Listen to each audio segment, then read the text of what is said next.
Call your friends, call your family, call your acquaintances. Let them know to hop on. It's going to be a special season at the Friendly Confines. Hit the music.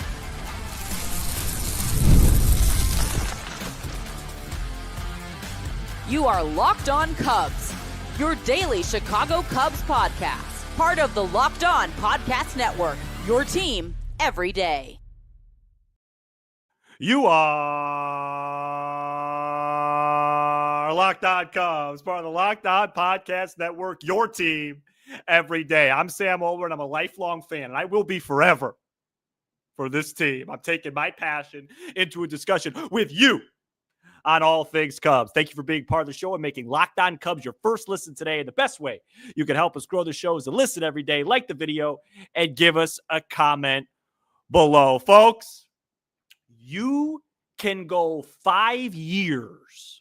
You can go 10 years without seeing 2 games like you just saw in the last 4 days. I am speechless, but I'm not, because I got a show to do and I'm going to be hyped up. You might want to turn your sound down if you have a significant other who's trying to sleep, or a roommate who's trying to sleep, because this is going to be a loud show. This is going to be a loud show. And let me tell you this. If you can't enjoy a win like this, if you can't enjoy this, then what are we doing here? If we can't celebrate this, then what are we doing here? If we can't have fun with this, then what are we doing here? Let me say this. The Los Angeles Dodgers, the defending champs, all their fans came and, puffed their chest out, acted like, they were invading Wrigley Field and all that good stuff, and they got walked off. And you and I both know that by the 6th, 7th inning, they were checking the Lakers score, okay? They didn't even care. Send them out. This is Wrigley Field. We care about baseball here, okay? Now, let's get into the ball game. What a performance. What a victory. Ups and downs. Let's start from the beginning. At the end of the show, we're going to do some AAA updates, some bad news out of there from Javier Assad. I want to talk a little bit about Shota Imanaga, but I think this game's going to cover most of the show today. So the ball game gets started. Immediately, we give them 3 runs because we make an error at third base. I'll get to that in a moment. Okay. Cubs immediately respond with 5. Okay. 5-3 Cubs. The Cubs leave some opportunities on the table. 2nd and 3rd, 1 out. 1st and 3rd, no outs. Aren't able to score. You felt like that was going to come back and bite you for sure. 100%. And in a way, it did. Shota gave up some home run balls, battled. We'll talk about him. Let's fast forward all the way to the 7th inning, where the Cubs have Ian Happ thrown out at home in the bottom of the 6th, and Brad Keller comes out for the 7th inning. And I had Matt Cozy in my head telling me, man, why? I don't like when these guys sit for a while and then come back out. You had Merriweather available. You had Hodge available. You had Presley available. So it was a little bit confusing, but Brad Keller's been really good. Gives up a soft single to Pages. Walk to Ohtani. Wasn't a bad walk. There's bad walks and there's not bad walks. The back-to-back walks to Ohtani and Betts, you're afraid they're going to do damage, right? And they laid off some good pitches. He got squeezed against Betts. And then Teoscar comes up, hits I won't say routine, but a fairly close to routine ball third, goes under the glove of Workman. The floodgates open. Cubs are down 3 runs. And folks, I really thought that I didn't think a comeback was in order today, because when the Cubs came back against the Diamondbacks on Friday, they caught a little bit of a break. You didn't have to see any of their high leverage guys because they were all used against the Marlins. In this game, you knew you were going to see Yates. You knew you were going to see Tanner Scott. So it just felt like 10-7, even with the wind blowing out. And I think I even tweeted out, like, after Tucker's homer, like, man, it just felt like we were wasting this, right? You have a game like that from Pete. You have a game like that from Tuck. You have a game like that from Hap. You got to close those games out. And it was so frustrating because I wasn't going to come on here and smash the bullpen. It was the third base situation and just how inexcusable that was. But the Cubs fought back. In the 8th inning, Ian Happ gets a little bit of an infield single, probably a little bit of a break. I don't know what Vesia was doing over there. And then Kyle Tucker comes up and hits a home run to right field, makes it 10-9. Then you go to the 9th. And you're dealing with Tanner Scott. How ironic. Yates and Scott, the two guys that we are, that we tried to get, right? We offered, especially Scott. Nobody on, 2 outs, Amaya at the plate. Look, I'll take you behind the curtain. I had the show ready to go. I had the tweet ready to go about how frustrated I was about the loss. I wasn't going to go live. This show, that loss would have stung. It would have stung. And then Miguel Amaya says, hold the phone, and puts one in the left center field basket. And folks, Pete Crow Armstrong didn't come that far away from tying the game either. The ball lands in the basket. Everything changes. Now you shift. Do you go to Hodge? Do you go to Presley? I wanted to go to Hodge. Why? Because he has swing and miss stuff. And in that type of spot, you need a strikeout. Porter Hodge had a bad day on Friday, but Porter Hodge is a good relief pitcher with nasty stuff. And he came out there and responded like a good professional relief pitcher should do. And he got a heck of a play from Justin Turner, who, looks really bad at the plate right now, like really bad, but give him credit. That was like a really big play that he made. And then he strikes out Muncy. He gets Conforto, and then you knew it was just a matter of time. Brujan pinch runs. Happ walks it off. Bedlam at Wrigley. Plans changed. We're live, and here we are. So what does this mean to all 690 of you at 10:30 p.m. on a Tuesday night? It means that this team is different.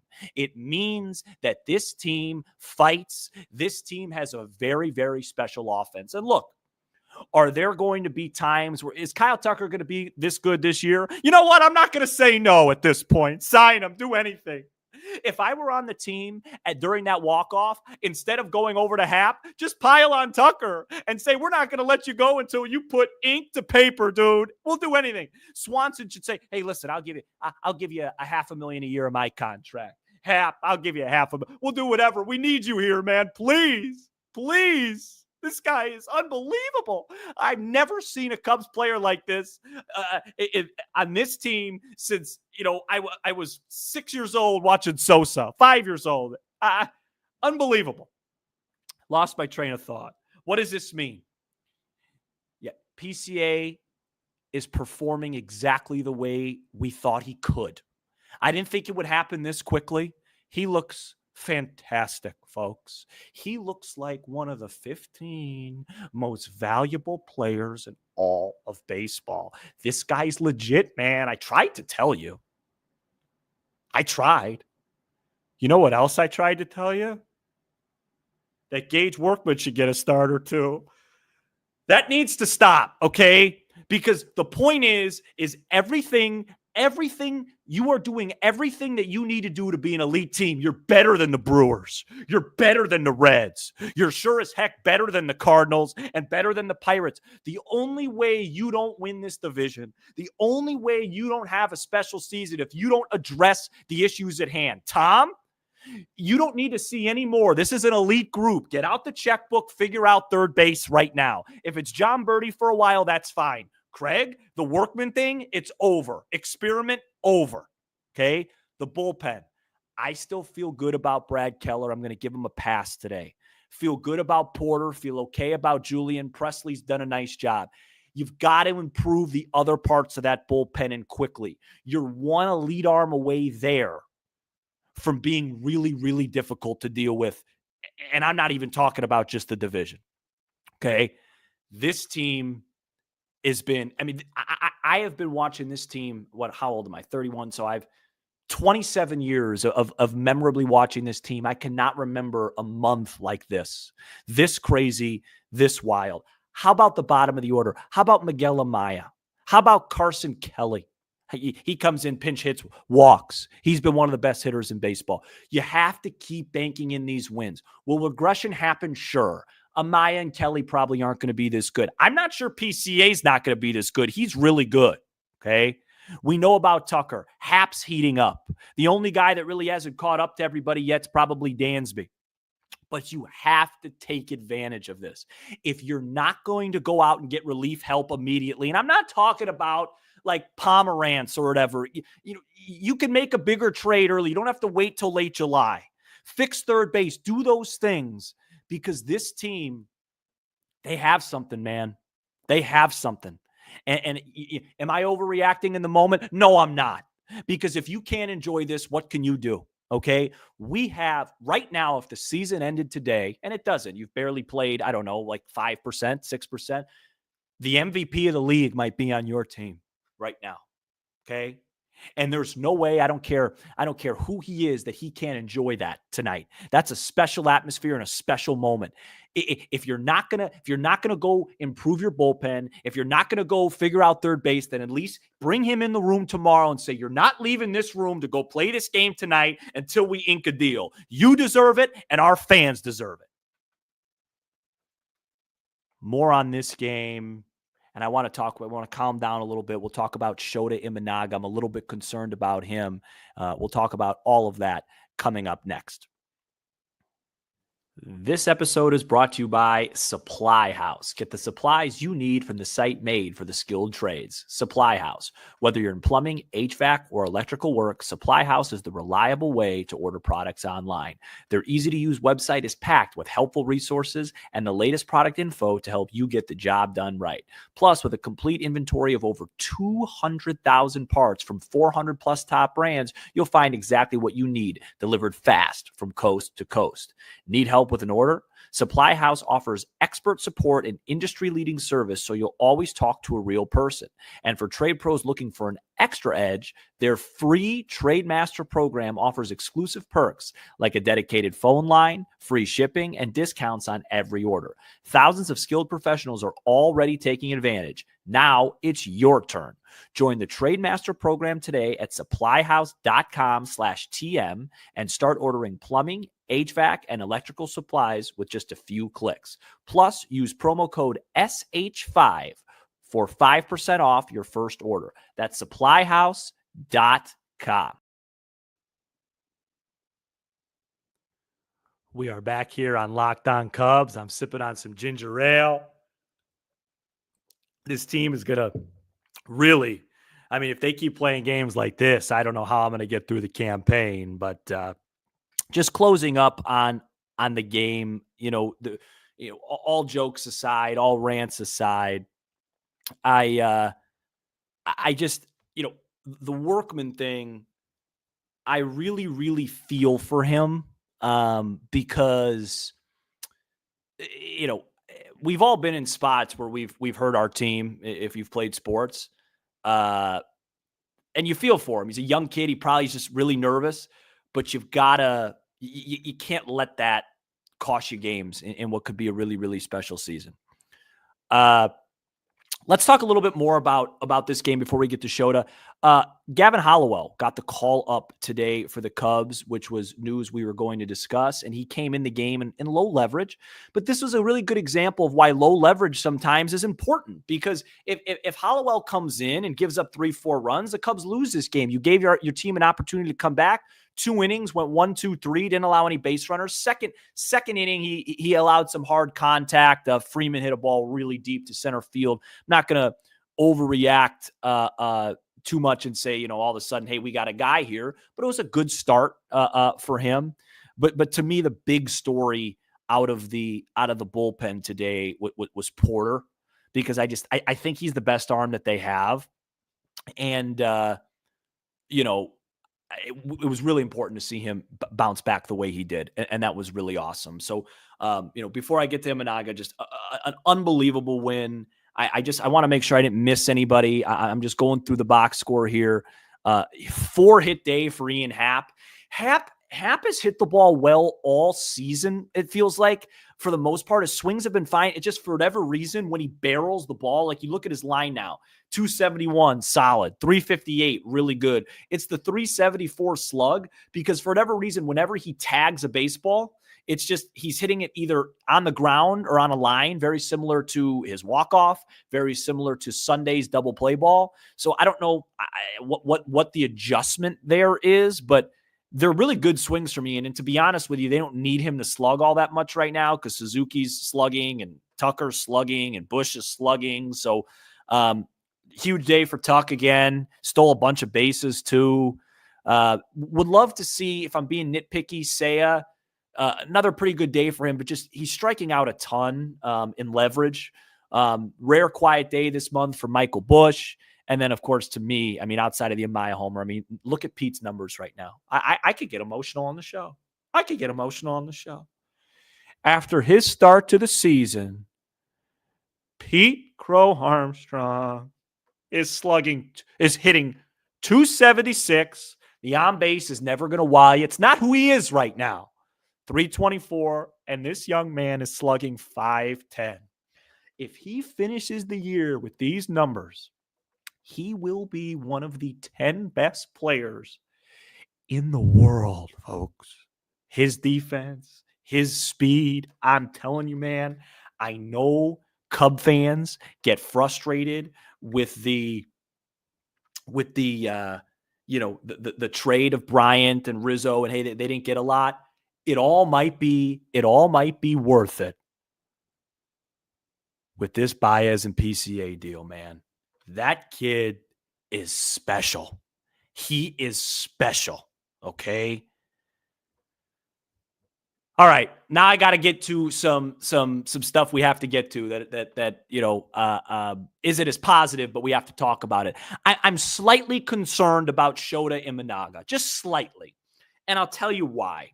It's not because he gave up a bunch of home runs tonight against the Dodgers. When I saw the weather today, I knew it was going to be a tough one. He ended up giving up 3 home runs. You look at his line, 5 2/3, 6 hits, 5 run, only 2 earned. The guy's got a 2.38 ERA. What are you worried about, Sam? Well, I'll tell you this. His expected ERA is in the mid-4s. His FIP, which is another expected ERA metrics in the low 5s. No matter how much you battle, that's unsustainable. There's 920 people watching us right now, which is probably the highest we've ever had of a non-acquisition live. Awesome stuff. Thank you guys so much. I hope I have no idea how I'm coming off on this show, but I hope it's not too much. Just a very exciting win, and I don't know how to contain myself. Let me have another sip of ginger ale. His underlying metrics are not great, and the homers are always going to be there. What's concerning is he's not getting a ton of whiffs. His walk rate is up.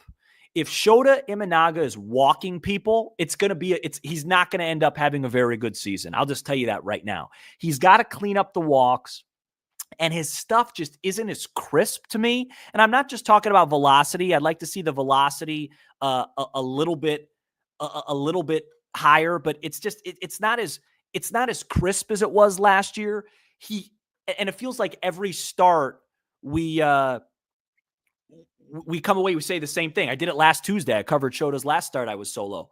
It was like, hey, didn't have his best stuff, but he battled. At some point, that's going to run out. At some point, you only could battle so much. You got to execute. So I'm a little bit concerned, especially with the Steele injury. Because, it's basically Shota, Boyd, Tyone right now are the 3 guys you really are relying on. And then Brown and Ray are up for grabs. And then, as we're going to talk about later on, Javier Assad left his AAA outing today, grabbing his side with an injury. So, the Cubs really, really need Shota to be great, which is a lot of pressure. And he's still been very serviceable so far, but just something to keep an eye on. The stuff just isn't popping the way that I wanted to. But the credit to him is number one, the Cubs mostly win when he pitches, and he just battles and he just fights. And there's something to be said for that. I thought Kyle Tucker, by the way, I just have this in my notes from before the game went crazy, already showing what superstars do, had a very good game in right field today, made 2 extremely difficult catches that I don't think he makes on the first homestand. You could tell he made the adjustment. Had one play where he crashed in the wall. I think it was on a Muncy deep fly ball off Imanaga, if my memory serves me correct. And then with 2nd and 3rd, 1 out, it didn't feel like a big play at the time, but you would have lost the baseball game if he didn't make it. 2nd and 3rd, 1 out. Tommy Edman comes to the plate and hooks the ball into the corner. Looked like a sure double, maybe a triple. And Tucker made that catch as well. So I just had that in my notes. Wanted to touch on that. But, I'm not, the alarms are not going off on Imanaga, but I just don't love where the trends are at. And I think he's going to have to, make some adjustments. The good news is it hasn't hurt him yet. So if he makes the adjustment, he's still in line to have an absolutely fantastic season because, and like a lot of like today, yes, those runs were unearned, but he also could have just made a better pitch to Tommy Edman. Like it's 100% unearned runs. I get it. He should have been out of the inning, but like, just because runs are unearned doesn't mean, you get totally excused from that. He had 2 outs. He could have made a better pitch. Tommy Edman seems to just have his number, and it is what it is. But a lot of AAA updates too. I want to get to you guys today. Some not so good ones, but some also really, really good ones as we celebrate just another win that I still can't believe happened. You know what? Before we go to break, I want to say this. Even though I felt like, I get very pessimistic when the Cubs were losing, there was the part of me subconsciously that was like, man, I'm not, it's not over yet. You know what I mean? And then even when Amaya was up, you're like, you just felt it in the air that it could be possible. I never say it. And I'm not even saying I felt it coming because I didn't. I'm not that smart. Although I've been really calling Sayas AB as well lately on Twitter. But this team, I guess what I'm trying to say is I'm not shocked. And that's pretty special as we are here. What is it? April 22nd? I don't even know the date anymore. I'm not shocked. And that's pretty awesome. Coming up next, we're going to go through some AAA updates and talk about an injury to Javier Assad. This episode is brought to you by Wonderful Pistachios. Looking for a snack that's both delicious and nutritious? Crack into a good source of protein with Wonderful Pistachios. Wonderful Pistachios is one of the highest protein nuts. Each 1 ounce serving has 6 grams of protein, giving you over 10% of your daily value. Plus, they're packed with fiber and better for you unsaturated fats to help keep you feeling fuller longer. Personally, I love the no shells variety. It's the perfect grab-and-go snack for busy days, whether I'm snacking at my desk, on a road trip, or just eat a quick protein boost. They're always my go-to. Folks, you've seen me eat these plenty on watch-alongs. They're my go-to snack. They're my favorite snack. Chili roasted is my favorite flavor. I have to have a quick handful right now. They're excellent. They're packed with flavor. I could not recommend them more. So get snacking and get cracking with a snack that packs a protein punch. Visit wonderfulpistachios.com to learn more. We are back here on Locked On Cubs, and a lot of news out of AAA today. We talked about the Gavin Howell call-up. Jordan Wicks is down. And some bad news. I'll get there first. Javier Assad got the start tonight for the Iowa Cubs. He went 4 innings.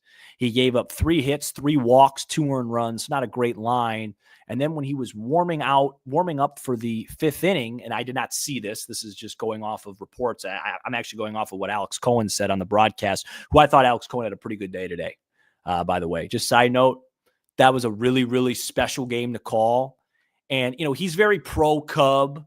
If and when things are bad, he's not going to really talk bad. Like he's very pro Cub, but in a good way. Like, and he did a really good job today. Okay. He did a really good job. That's a tough game to call. He's got to get all his notes right there on those walk-offs, because those calls are going to live forever. And I thought he did a really good job. I want to give him credit. I thought JD as well lately has been really good too. I'm pretty hard on Marquis. They were really good tonight. They were really good tonight, and I want to give them their due publicly. I should have done that earlier.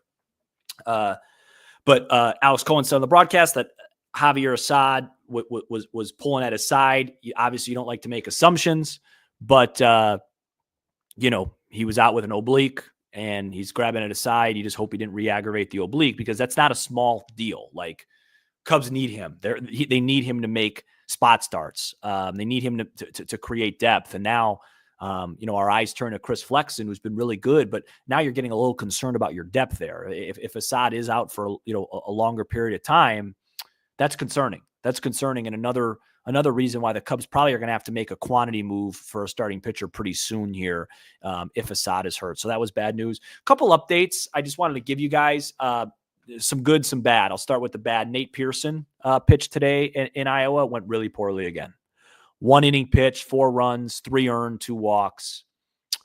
And then I'll just get all the bad updates out of the way. Matt Shaw currently hitting 111 in AAA. Obviously, it's only been a few games back, but guess what I'm trying to say is the guys that were struggling up here obviously are in a funk, and it might take some time before it gets back again. Now, granted, it doesn't matter. You can't call the guys back up right away anyway, but just something to keep an eye on. I mean, you see the issues at third base right now, and you're reminded this should be Matt Shaw's job. But he wasn't competing offensively, and I know a lot of people are going to say, well, Sam, he was better than Workman because he wasn't making errors. Yes, but when you have a number one prospect like Matt Shaw, you don't want him building bad habits in the big leagues and struggling just because he has a higher floor than Gage Workman defensively. That's what John Birdie's for. John Birdie will get the starts. John Birdie can make obvious plays, throw the ball to first, give you some speed, get some base hits. You use Brujan as a pinch runner late, fine. You don't want Matt Shaw up here because he's, decent defensively, batting 160. That this guy is supposed to be a big time player. I think he still will be a big time player, but he's got obviously some things he needs to iron out at AAA. Some good news. Moises Ballesteros is one of the hottest hitters in all the minor leagues, hitting 380 after today's game. He doubled today. Cubs are going to have to figure that situation out. Obviously, you can't just throw in a catcher in the middle of the year that might be uncomfortable playing the position. But my goodness gracious, can this guy hit? We all knew it. He's got the hit tool. And I hate doing this because I hope that everyone stays healthy the whole season. But at some point, someone will probably hit the IL and, maybe say it will move to an outfield spot if possible or whatever it is. And this kid will come in and DH. This kid can flat out rake. Owen Casey hit a home run today. Kevin Alcantara hit a home run today. Owen Casey hitting 216, but has an 839 OPS early in the year. Kevin Alcantara hitting 279 with an 820 OPS. Obviously, with those guys, it's about building value, building trade value. It's a very interesting situation right now because usually I am the guy that always says, don't worry about where guys are going to play. It's going to work out. Well, Casey, Alcantara, and Ballesteros literally don't have a place to play right now. They really don't. And that's fine. That's fine. And Ballesteros is especially because he needs as much time as possible grooming himself at the catching position. You just wish that one of these guys was playing a little third base because they don't have that at the big league level right now. But Ian Happ's a really good baseball player. PCA, I think, is a star player. Kyle Tucker's one of the best baseball players in the entire world. And Seiya Suzuki is a top 5 DH in baseball, top 6. I don't know what it is. So, you got to figure that out in a good way. I don't think they trade Moises Ballesteros at all. But, man, if they do, that'll be at the top. You start talking to teams about him, you can get anybody you want, man. So that's the update at AAA. We'll see what happens with Assad. That's fairly significant news, so I'd pay attention to that. We'll have an update for you, I'm sure, tomorrow evening. But, guys, what a show. What a night. Enjoy it, man. Enjoy it. I can't wait. When this show ends, I'll upload it. And I'm going right to the highlights. I want to watch every bit of it because if you can't enjoy this, then we're not doing it right. We're not doing it right. This is why I do this. Do you know what I mean? I don't do this because of anything else besides the fact I love baseball. I love sports. I love entertaining people. And most importantly, I love the Cubs. And as much as I love the Cubs and would be on this show every single day, giving you everything I have if the team stunk, this is what it's about. These moments. I will remember Friday afternoon's tilt. I will remember tonight's game for years. Just like the Christopher Morel walk-off in 2023 against the White Sox. that really resulted in nothing for the Cubs. But because of this show and how fun and emotional that was, I still remember that. And it's one of my favorite moments I've had because, of how fun it was to do the show after a game like that. This stuff is this is why you do this, man. This is why we're fans, because I'm a fan first. Like, it is it's special. And let me close with this. It was even more special, and what made it even more special than anything was it was against them. The $330 million TV deal. We do everything right. Mr. Perfect Los Angeles Dodgers. And I know they don't care about this game, and they'll go win their 105 games, but I care about this game, and I care about this win, and I hope we beat them tomorrow and take the season series. Thank you so much for checking out this special edition of Locked On Cubs. You give us 30 minutes and we'll give you all things Cubs with a laugh or two along the way. Be sure to hit subscribe on YouTube, smash the like button for the algorithm, and leave a 5-star review on Apple, Spotify, and everywhere you get your podcasts. Folks, what a night. I'm Sam Olber, and this was a walk-off edition of Locked On Cubs. Have a great night, everybody.